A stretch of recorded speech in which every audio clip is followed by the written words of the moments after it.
Oasis fertility सोबत तुमची पेरेंटहुडची यात्रा सुरू करा in the good hands of science.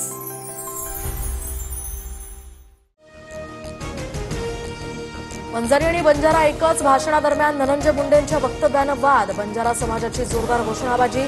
मुंडेंनी शब्द मागे घ्यावा यासाठी आंदोलक आक्रमक. बंजारा समाजाला हैदराबाद गॅझेटनुसार एसटीतनं आरक्षण मिळणार नाही तोपर्यंत हा लढा थांबणार नाही. बीडमधल्या मोर्चातनं धनंजय मुंडेंचा निर्धार. बीड आणि जालन्यात बंजारा समाजाचा मोठा मोर्चा. हैदराबाद गॅझेटच्या आधारावर एसटी प्रवर्गातनं आरक्षण देण्याच्या मागणीसाठी बंजारा समाज रस्त्यावर. 7 आमदारांचा या मोर्चाला पाठिंबा. समाजाला न्याय मिळावा यासाठी प्रत्येक समाजाची मागणी येत असते, मात्र बंजारा समाजाच्या मागणीसंदर्भात त्यांच्याशी चर्चा करू. मंत्री चंद्रशेखर बावनकुळेंचं आश्वासन. हैदराबाद गॅझेटमध्ये बंजारा समाजाच्या नोंदी असतील तर त्यांना एसटीतनं आरक्षण द्यायला हवं. मनोज जरांगे यांचा बंजारा समाजाच्या मागणीला पाठिंबा. हैदराबाद गॅझेटियरच्या अधिसूचनेला आव्हान देणारी याचिका मुंबई हायकोर्टानं स्वीकारली. GR बेकायदा असून सुनावणीपर्यंत कुणालाही कुणबी प्रमाणपत्र न देण्याची याचिकेत मागणी. 25 तारखेला या संदर्भातली पुढील सुनावणी.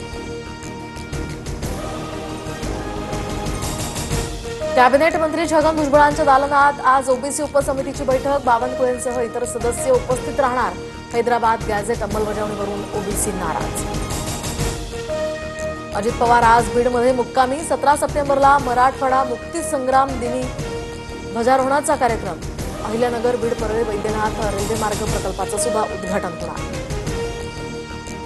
तर अजित पवारांच्या राष्ट्रवादीचं नागपुरात 19 सप्टेंबरला चिंतन शिबिर. 550 पदाधिकारी यामध्ये सहभागी होणार. आगामी निवडणुका आणि इतर विषयांवर या बैठकीत चिंतन होणार. देवाभाऊ देशाच्या आजूबाजूला काय घडतंय बघा. नेपाळमध्ये राज्यकर्ते गेले आणि एका भगिनीच्या हातात राज्य दिलं. त्यातनं देवाभाऊ आणि त्यांचे सहकारी शहाणपण शिकतील ही अपेक्षा. शरद पवारांची फडणवीसांवर टीका. लोकांनी निवृत्त करण्यापेक्षा शरद पवारांनी स्वतः निवृत्ती स्वीकारावी. मराठा समाजाला आरक्षण नाकारण्याचं काम पवारांनीच केलं, त्याचं प्रायश्चित्त करावं. राधाकृष्ण विखे पाटलांचा इशारा. बाळासाहेब हयात असताना जर दोन्ही भाऊ एकत्र आले असते तर त्यांना खूप आनंद झाला असता. उद्धव आणि राज ठाकरेंच्या युतीवर स्मिता ठाकरेंचं भाष्य. वनतारा प्रकरणी सुप्रीम कोर्टाकडून लेखी आदेशाची प्रत जारी. तर कोर्टाची वनतारा प्रकरणी क्लीन चिट याचिकाही फेटाळली. बदनामीबद्दल वनताराला मानहानीचा दावा दाखल करण्याची मुभा. कोर्टाचं मत. महादेवी हत्तीणीला पुन्हा नांदणी मठात आणण्याच्या हालचालींना वेग. नांदणी मठ, वनतारा आणि राज्य सरकार आज उच्चस्तरीय समितीकडे अर्ज दाखल करणार.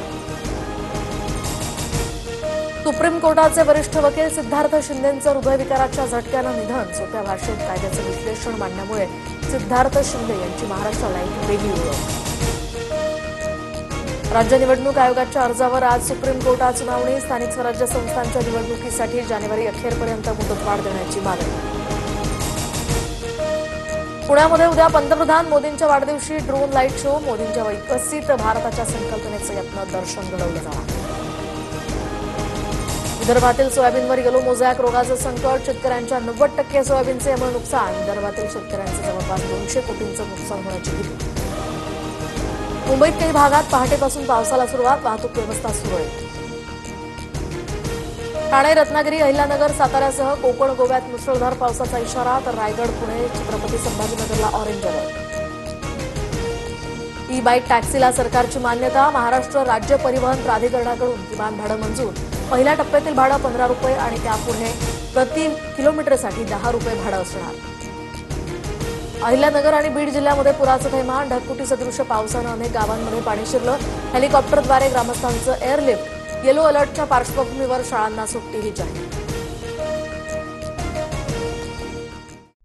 ओएसिस फर्टिलिटी सोबत तुमची पेरेंटहुडची यात्रा सुरू करा in the good hands of science.